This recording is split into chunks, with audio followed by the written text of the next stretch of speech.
On s'est installé il y a une dizaine d'années sur la région. On travaille tous les deux sur Bâle et on habitait sur Saint-Louis, en frontalier.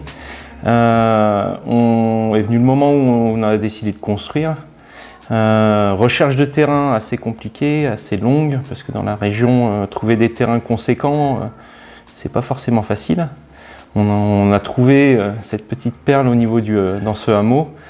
Toute la famille en fait habite dans le quartier, c'est assez rigolo. Il faut savoir que la maison, on avait dessiné en gros le projet. On cherchait à construire la maison qu'on voulait sur le terrain qu'on avait trouvé. Ce qui nous a orienté sur pas mal de constructeurs, notamment BOA, qui faisait partie de ceux qui nous permettaient de construire la maison exactement à l'identique des plans qu'on avait dessinés. Au niveau de la maison, on cherchait quelque chose d'extrêmement lumineux.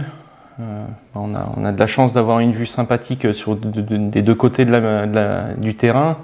Donc on voulait une maison lumineuse, pas forcément trop linéaire. On cherchait quelque chose d'un petit peu éclaté. Et ouais, vraiment orienté sur la magnifique vue qu'on a dehors, quoi. C'était aussi, avec le plan de vie qu'on avait, le nombre d'enfants qu'on voulait, le nombre de chambres qui était prévu pour.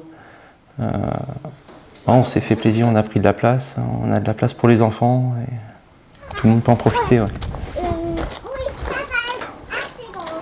Alors on va continuer à arracher les mauvaises herbes. Ouais, on peut arracher les mauvaises herbes. Oui, ça tu peux, ouais. Tu vas la chercher? Non, parce que... Au début, quand on avait ce projet de construction, déjà on a choisi un endroit calme à la campagne et puis on voulait porter un peu plus sur cet aspect écologique. Déjà, c'est pour ça qu'on s'est tourné vers des maisons ossature-bois. Ça nous paraissait mieux dans cette optique-là. Et à cette construction, on a ajouté tout ce qui est cuve de récupération d'eau de pluie. Donc on a une cuve de 10 mètres cubes en fait, qui est enterrée, qui est alimentée par tous les systèmes de gouttières et tous les systèmes d'évacuation de la maison en fait. Donc du coup, ça nous permet vraiment d'arroser tout le jardin, la pelouse avec de l'eau de pluie uniquement, parce qu'on ne souhaite pas utiliser de l'eau de réseau pour ça. Et la toiture végétalisée venait en plus par-dessus. Ça permet aussi, il y a beaucoup de plantes qui attirent les abeilles.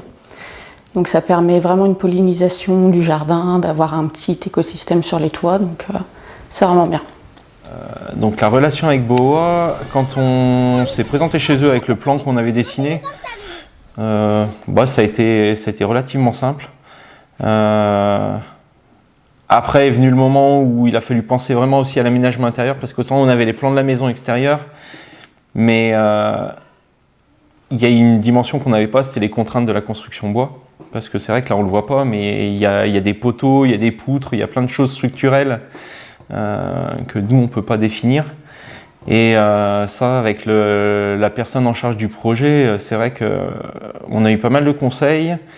Et surtout, il a fallu après discuter un peu pour savoir comment on pouvait intégrer des éléments vraiment importants pour nous. Mais on a été accompagnés tout du long, aussi bien par BOA directement, mais aussi tous les prestataires, à savoir par exemple pour l'escalier, pour pas mal de petites choses comme ça, pour vraiment définir exactement comme on voulait. Forcément positif, hein, dans un cadre comme ça, bien installé, au calme. Non, on est vraiment content. Ouais.